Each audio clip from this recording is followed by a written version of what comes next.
Bismillahirrahmanirrahim. Assalamualaikum warahmatullahi wabarakatuh. Kita lanjutkan kuliah pengendalian dan penjaminan mutu, perencanaan sampling untuk variabel bagian yang kedua.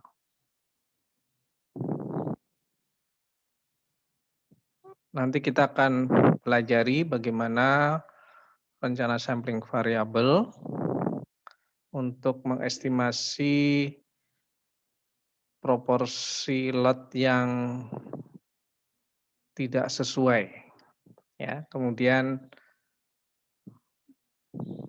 prosedur sampling variabel lainnya, continuous sampling dan skip lot sampling plan.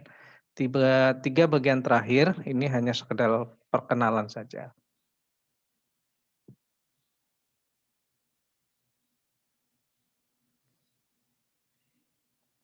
Oke. Variable sampling plan for estimating the lot proportion non-conforming ini diasumsikan bahwa karakteristik kualitasnya itu selalu berdistribusi normal dengan standar deviasi yang diketahui, yaitu sigma.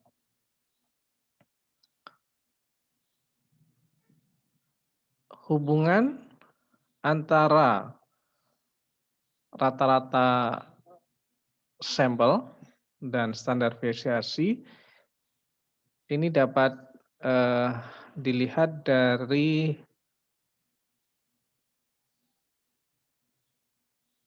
nilai Z ya nanti, terutama berkaitan dengan tabel distribusi normal ya untuk lot persen non-conforming tertentu. Jadi kita misalkan kita mempunyai lower specification limit atau L, maka ZL-nya menjadi X coret minus L dibagi sigma. Kemudian kalau kita diberi U atau upper specification limit, maka ZU-nya sama dengan U minus X rata-rata dibagi sigma. Nah, dua rumus ini yang nanti akan kita pakai untuk ditambah rumus yang lain tentu saja untuk menentukan rencana sampling.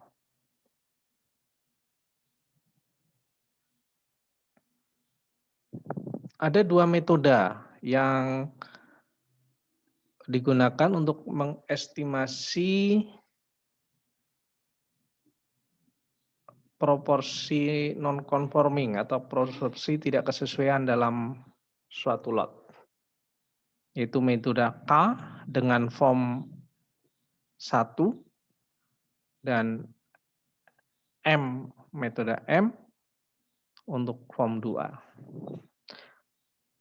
Dengan form 1 nanti kita akan gunakan ZL atau ZU yang rumusnya sebelumnya dituliskan.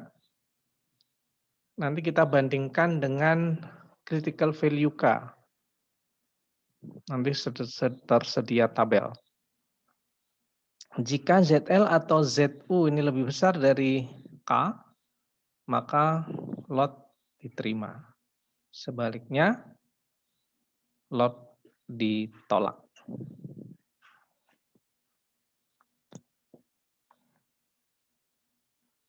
Kemudian metode yang kedua yaitu yang M dengan form 2.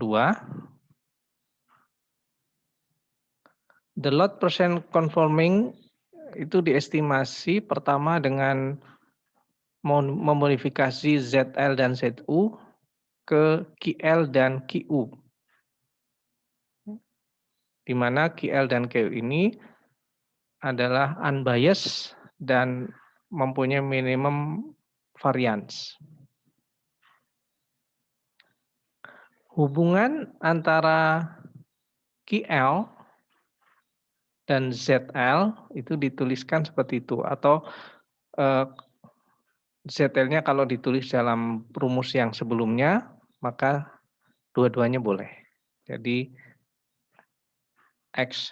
QL adalah X rata-rata dikurangi L dibagi sigma kali akar N dibagi N minus 1. Atau ZL kali akar N dibagi N minus 1. Untuk QU ya, itu juga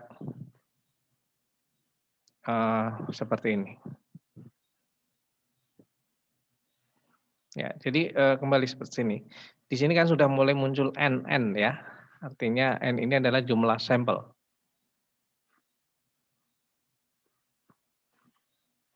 Oke. Misal an estimate dari lot percent conforming P itu diperoleh dari standar normal distribution atau distribusi normal di Abenik A3 yang ini beberapa kali kita pakai yang jatuh di luar QL atau XU. Jadi P-nya itu P topi ya, biasanya kita membacanya. Itu diperoleh dari tabel 3. Nah, kalau dengan metode M ini, keputusan yang diambil adalah jika P lebih besar dari maximum allowable percent non-conforming value M, the lot is rejected. Ya. Jadi lebih besar daripada M, ditolak.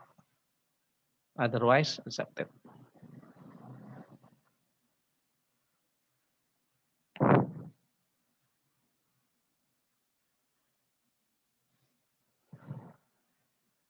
Oke, kita lanjutkan. Hitung-hitungannya sebentar lagi.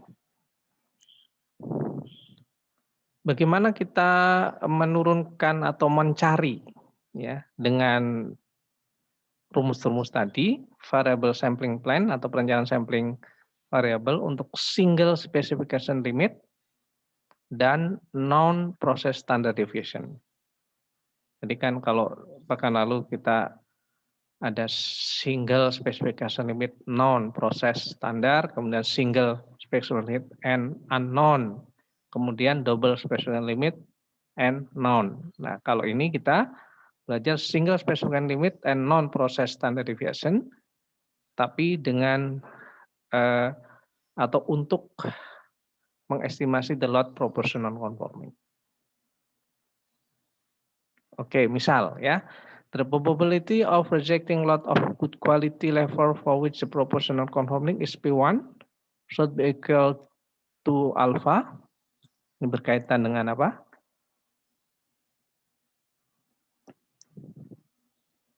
Produsen, ya dari kacamata produsen. Kemudian yang kedua, the probability of accepting lot of poor quality level for which the proportional conforming is P2 should be equal to beta. Let's alpha and beta.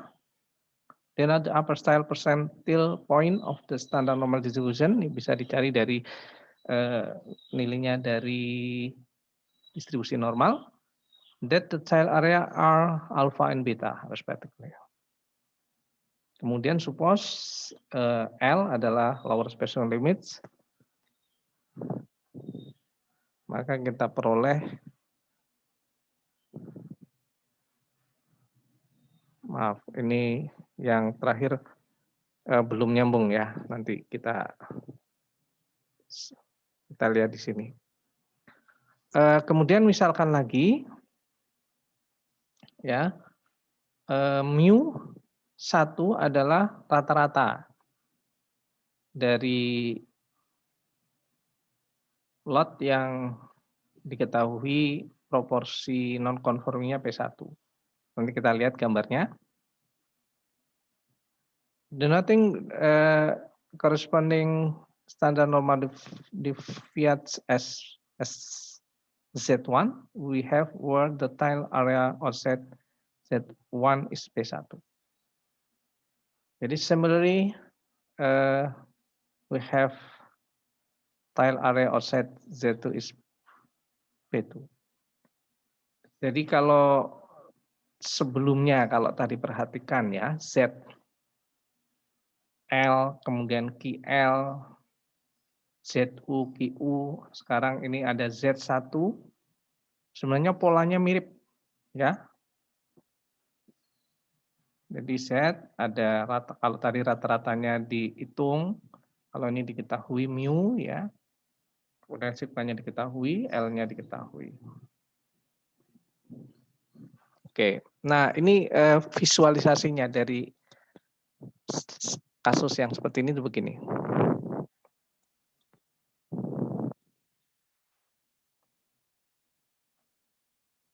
Jadi ada mu1 dari distribusi normal yang pertama, kemudian mu2 dari distribusi normal yang kedua, kemudian P1 adalah proporsi non-conforming dari yang pertama, ya, dan P2 dari yang kedua.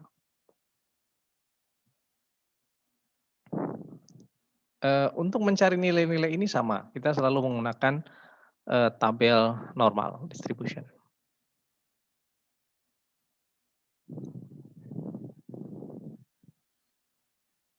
Oke, misalkan diberikan sigma tadi, we can determine the process mean location mu1 and mu2. Gambar 1023b nanti kita tunjukkan. So the distribution of the sample average, the relation among mu1, mu2, alpha, and beta. Gambarnya seperti ini. Ya. Kalau tadi kan dari P ya, mu dengan P. Kalau ini sekarang hubungannya mu dengan alpha dan beta. Jadi kita perhatikan. Kalau di buku di gambarnya berurutan ya, maka diberi 10, 2, 3A dan B. Situasi yang pertama seperti ini sekali lagi, kita akan lebih mudah memahami kalau ada visualnya ya. Ada mu1, mu2, ada L, lower specification limit, P1, P2. Nah, yang satunya lagi, itu dilihatnya dari kacamata alfa dan beta. Di sini ada K, perhatikan ya. Kalau tadi ada L, ini ada K. Sorry. Nah, under form 1, the lot is accepted. Tadi disebutkan di bagian awal untuk L, itu jika lebih besar dari K. Ya, Z, L-nya itu lebih besar dari K. Kita lihat lagi ke atas.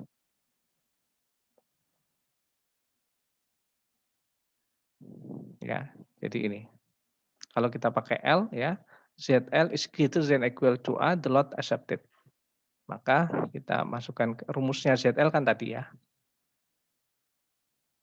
Which is equivalent to the condition.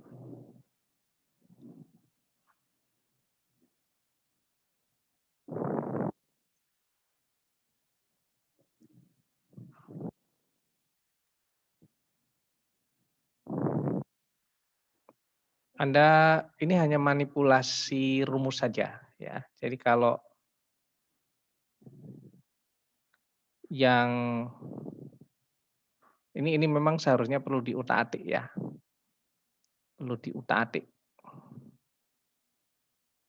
Jadi antara hubungan ini gini aja, PR coba nanti Anda turunkan secara matematika rumus ini itu sama dengan kondisi ini.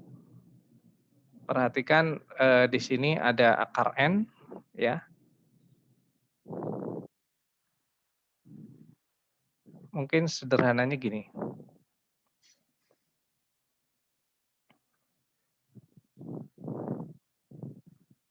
Ini memang perlu sekali lagi perlu ditulis di papan tulis, kalau dengan dibayangkan susah ya. Oke, gini aja lah. Silakan diturunkan bagaimana bentuk ini ekuivalen dengan ini. Kalau di matematika manipulasi seperti ini tuh biasa ya. Jadi untuk pembuktian, untuk mencari formula tertentu dan sebagainya.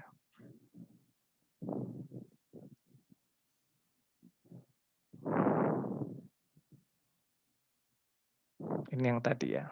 Oke. Nah, Anda perhatikan ke bentuk yang terakhir sini. Sekali lagi, untuk sementara kita terima ya, pembuktian saya serahkan ke Anda, bagaimana menurunkan bahwa ini ekuivalen dengan ini. Sekarang perhatikan yang ini. Bentuk terakhir ini kita pakai untuk membuat sebuah fungsi probabilitas. Jadi probabilitas rumus yang tadi, ya, Z yang K minus Z1 yang di dalam tadi itu Z1 yang mu minus L dibagi sigma, ya. Jadi ini lebih besar sama dengan ini sama dengan 1 minus alfa. Jadi probability accepting a lot good quality with probability 1 minus alfa adalah rumusnya seperti ini.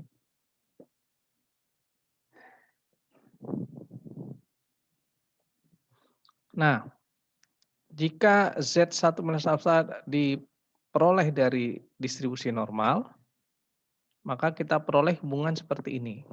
Ya. Jadi yang di dalam ini itu sama dengan Z1 minus alfa. Atau ini persamaan 10/1. Ini memang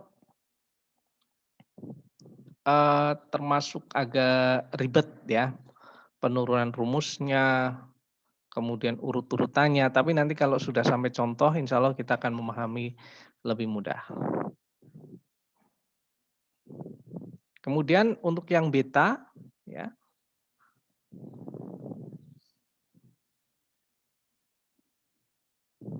Anda perhatikan saja di sini ya, kalau coba kita lihat yang ini, kalau yang 1 minus alfa ini dikalikan akar N, kalau yang beta dibagi akar N. Ya. Kalau Z beta berarti seperti ini.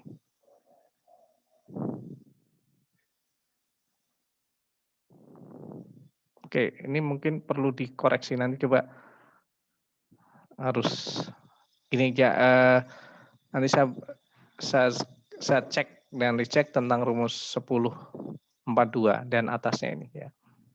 Atau kita lihat contoh nanti untuk memastikan. Nah, kalau kita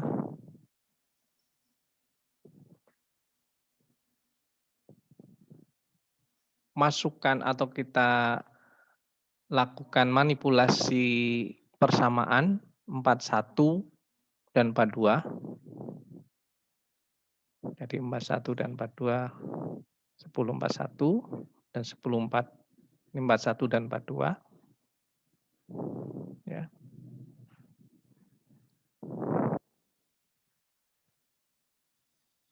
Itu akan diperoleh hubungan seperti ini. Kira-kira bisa nggak mencari? Ini lagi-lagi harus dicoret-coret ya, kalau diomongkan susah. Tapi kalau Anda masukkan misalkan ya, itu kan dua-duanya mengandung N, 10/41, 10/42. Dikuadratkan kanan dan kirinya. Ya. Kemudian diganti salah satunya. Jadi kalau dilihat di sini ya, kalau Anda perhatikan, ini mengandung K, ini juga mengandung K. Jadi nanti yang K yang satu disubstitusi ke persamaan yang lain. Ya, nanti akan ketemu N-nya seperti ini. Ya. Hal yang sama kalau sudah ketemu seperti ini, kalau Anda masukkan kembali ke K, diperoleh seperti ini. Ya, kembali ini untuk penurunan rumus dan sebagainya, atau bisa juga ya untuk tugas, biar sekali-kali tidak hanya memakai rumus, tapi menurunkan rumus. Ini memang ya tema-tema kalau di teman-teman Anda yang di MIPA ya, di matematika atau statistik ini masuk ke materi kuliah statistik matematika atau statmat ya. Jadi isinya cuma itu penurunan, pembuktian dan seterusnya. Oke ya, untuk sementara pokoknya kita terima ya. Jadi N-nya ini, K-nya ini. Ya. Nah, ini bagaimana menggunakan form 1 dan form 2 itu seperti ini. Ini karena banyak rumus sehingga saya crop aja dari bukunya ya. Kita baca ya. Dengan menggunakan form 1, sekali lagi ambil sampel sebanyak N, hitung sampel min-nya, kemudian jika diberikan L, hitung ZL menggunakan rumus, ya. Kemudian hitung K menggunakan rumus, kemudian diketahui alfa betanya, ya. Maka K-nya bisa diketahui, ya, dengan persamaan 1044 sama 945 yang barusan. Jika ZL lebih besar K, lot diterima. Sebaliknya ditolak. Nah, kalau yang form 2 itu pakai QL, sekali lagi ya. Form 1 pakai ZL, ini pakai QL. Pakai M. Kalau yang form 1 pakai K, yang form 2 pakai M. Hasilnya sama pasti ya. Using form tuh misalkan diberikan ini, ambil N, dihitung, hitung QL, kemudian persen diperoleh dari A3, maksimum allowable M diperoleh dari A3 dengan standar normal seperti ini ya, area yang seperti ini, kemudian K-nya ditemukan dari ini. Jika P dari lebih kecil M, lot accepted, otherwise the lot rejected. Jadi begitu. Kita nanti akan sampai contoh sebentar lagi. Nah, untuk form 1, jika diberikan U, sama saja urut-urutannya tadi. Ya. Oke. Contoh ya langsung. In the manufacture of heavy duty utility bag for household use, the lower specific limit for carrying load is 100. We want to accept lot that are 2% non-conforming with probability 0,92. Ini nanti semuanya akan kita tulis dalam bentuk simbol-simbol ya. For lot that's 12% non-conforming, the higher probability acceptance is 0.1. The standard deviation carrying load is known to X kilograms. Find a variable saving plan and explain its operation. Oke, ini contohnya. Kita lihat, ini tadi dikumpulkan. Diberi lower 100, P1-nya tadi 0,02, alfanya 0,08, P2-nya 0,1, betanya 0,1, dan sigmanya sama dengan 8. Oke ya, jadi ini dari soal. Kemudian kita hitung, kita cari maksudnya. Dari appendix E3 ya, Z1-nya 2005, Z1 tadi, sebentar. Ini nanti ini seperti biasa ya mencarinya ya.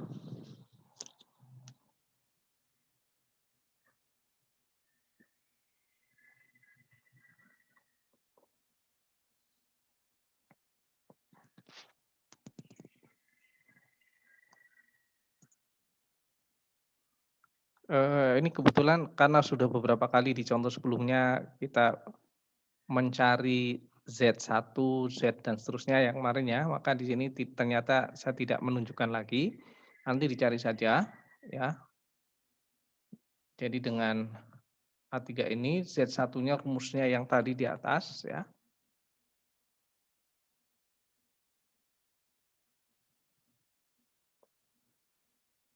Kemudian Z2, Z alpha, Z beta. Jadi ada 4 Z yang harus kita ketahui.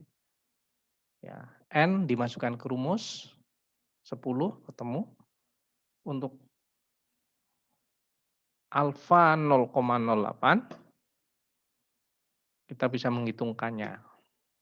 Ya.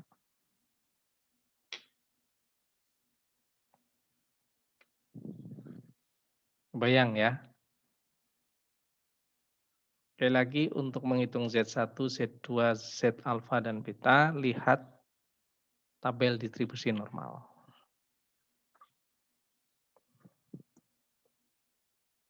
Nah, kemudian setelah diperoleh N dan K-nya, ini pakai form 1 ya, ambil 10, misal ini, and find sampling average carrying load to be misalkan 110. Maka kita bisa menghitung pakai F1 atau F2.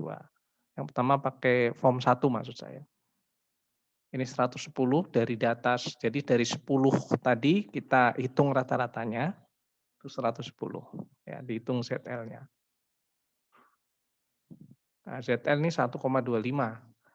Lebih kecil dari K-nya itu tadi 1,6. Maka reject lot. Kita gunakan form 2, kita hitung GL sama dengan 1,32. M-nya berapa? Nah, M-nya dihitung dari sini.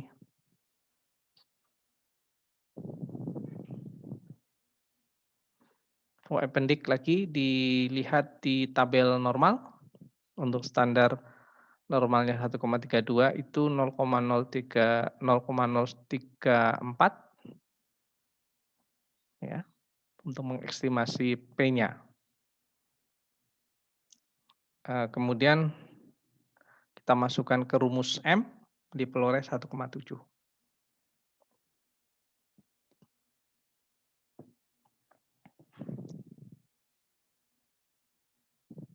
Jadi K-nya tadi diketahui ya. Jadi tadi 0,00934 itu adalah estimasi proportion ya, P topinya. M-nya diperoleh dari rumus K akar N dibagi N-1. Kemudian kalau kita lihat di distribusi normal lagi, yang bersesuaian area 1,71 adalah 1,70 adalah 0,044. Jadi M-nya itu adalah 0,044, P-nya adalah 0,0934. Diketahui di sini 0,0934 tentu saja lebih besar daripada 0,044.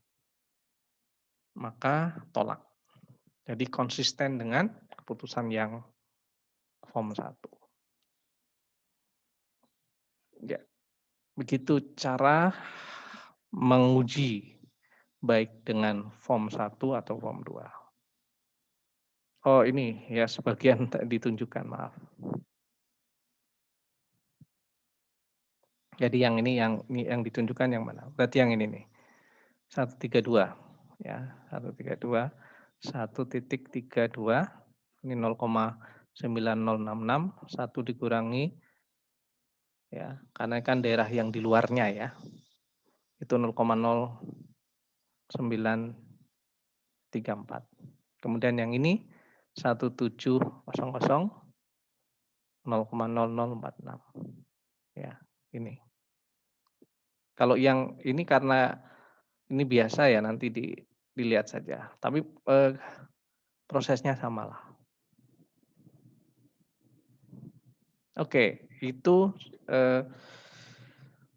materi pertama pada pertemuan hari ini ya. Jadi menguji sekali lagi atau merencanakan sampling ya, maaf, untuk mengestimasi the load proportion non-conforming.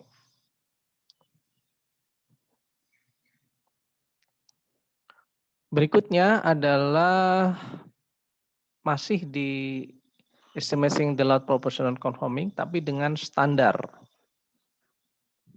Ya, kalau sebelumnya pakai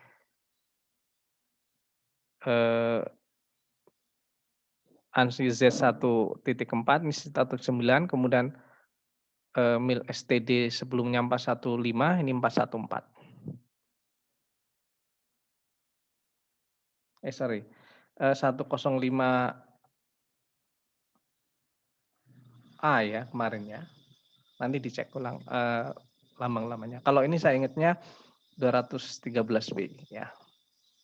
Tapi intinya kita akan memakai standar untuk melakukan hal yang sama. Kalau tadi kan kita hitung dengan form 1, form 2. Kalau ini langsung dengan standar yang tersedia.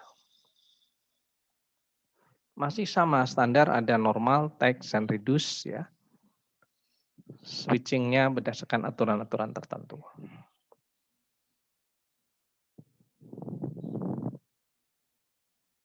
Oke.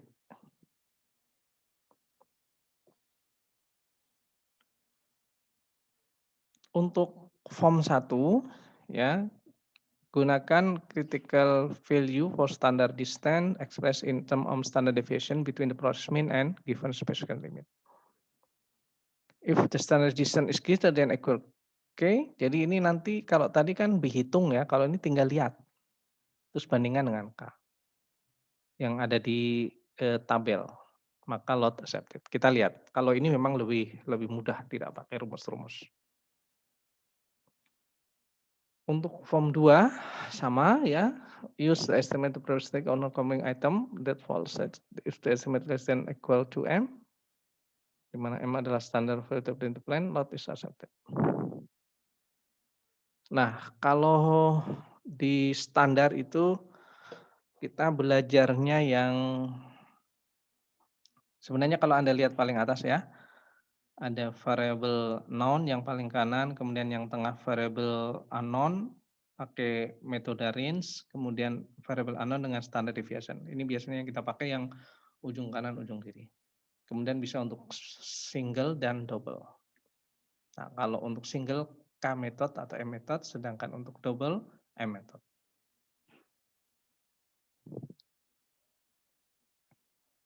Oke, contoh kita memakai standar ya. Consider the soft drink bottle in the previous two example. Berarti nanti dicek ya ini contohnya. Contoh. The lower specification L-nya 225 AQL. Nah ini kalau ini muncul AQL ya, kalau tadi langsung pakai proportion, pakai alpha ya. Let us suppose the bottle are shipped in lots size 100.000, find a variable sampling plan, the use prosedur 1. Prosedur 1 berarti yang ini ya, K method. Ya. Dengan standar mil STD 414. Assume standar deviation is unknown, tidak diketahui. Oke. Nah, ini kita lihat tabel ya. Kita mau mulai dari mana? Biasanya inspeksinya level 4. Ya, sebelumnya juga level 4. Sampel size-nya berapa? 100.000. Berarti ini nanti kita lihat kodenya O. Oke, kita lihat. Ya. Sampelnya 100.000 berarti kodenya O. Levelnya 4. Ya, O. Oke. Sorry. Kemudian dilihat dari tabel sebelahnya N-nya 100. Jadi O maka N-nya 100 di sini. Ya, yang ini.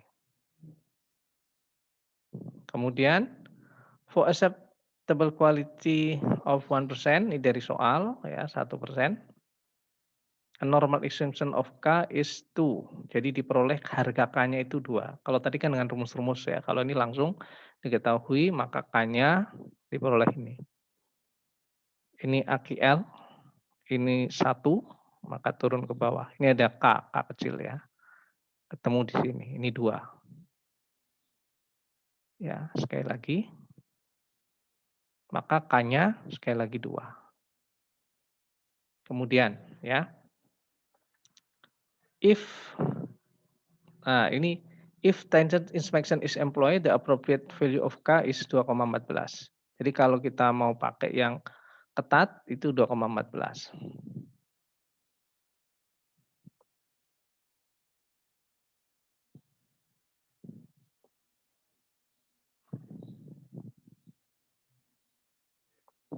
Jadi bergeser ke sini ya.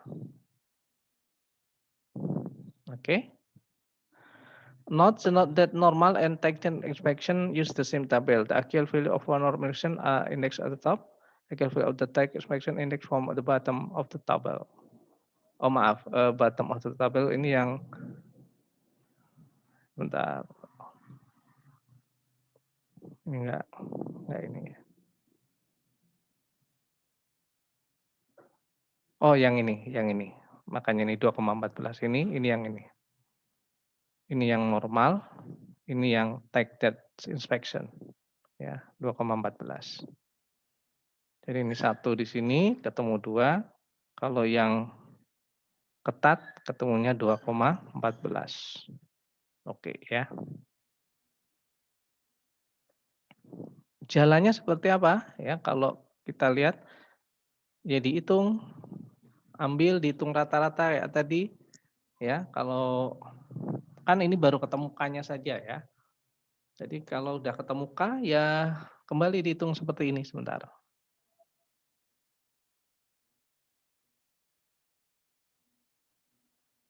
Nah, dihitung ininya, K-nya dari data. Ya. N-nya 100, dihitung K-nya. Nanti dibandingkan dengan tabel tadi.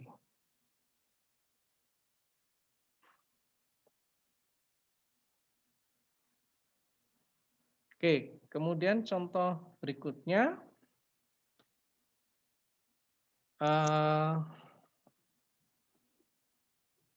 Apa yang disebut, ini sebenarnya untuk materi yang tadi sudah selesai, ini kita masuk ke Adobe Variable Sampling Procedure.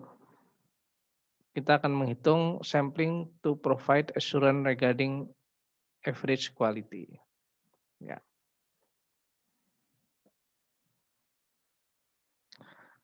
Ada sebuah perusahaan kayu, ya, diketahui rata-rata emission-nya lebih kecil dari 0,3. Ya. We want to design a variable sampling procedure that will give lot that have a mean emission level 0,3 ppm at 0,9 probability of acceptance. Ini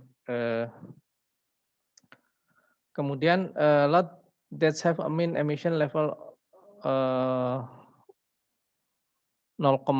ppm 0,1 probability acceptance. Kemudian diketahui sigmanya 0,1. Nah, ini rumus-rumus yang dipakai. Ini memang agak baru ya, saya belum pernah menyampaikan memang.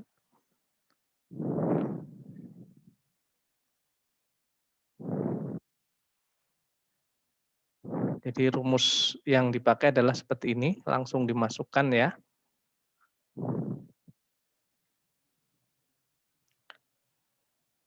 Kemudian diperoleh di sini N-nya 9 dan XA-nya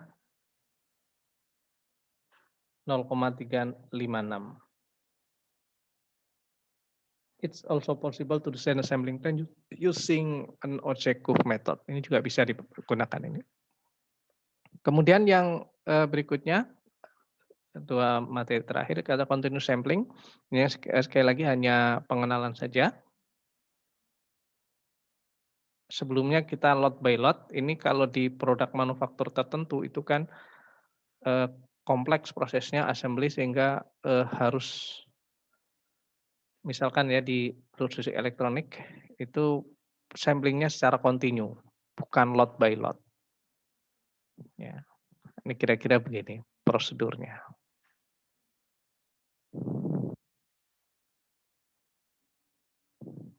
Ini yang dipakai. Ya.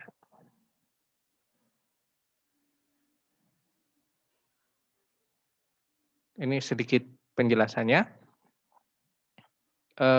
The value of AOKL depend on the value of the clearance number E and the sampling fraction F.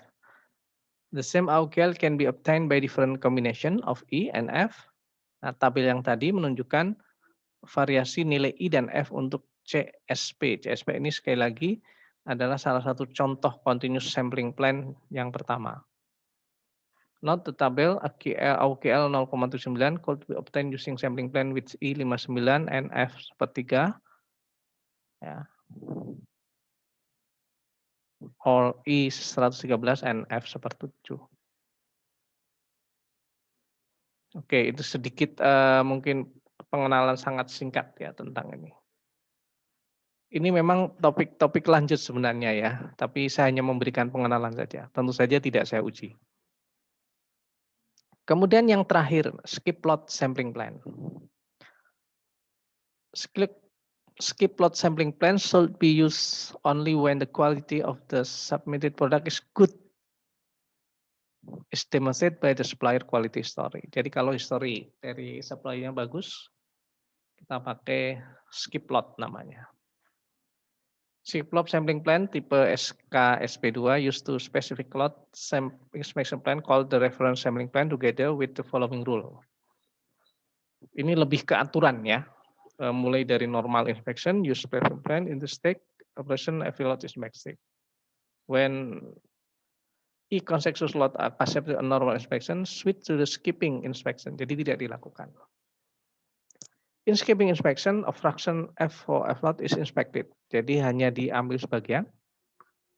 When a lot rejected on skipping inspection, return to the normal inspection. Jadi ini lebih kita cek itu bagus, kita berhenti. Ya. Nanti secara berkala ambil fraksinya. Kalau bagus terus, tapi kalau ada yang di reject kembali ke normal. Idenya begitu, skip lot. Saya kira itu ya, materi hari ini memang cukup berat ya, terutama di penurunan rumus.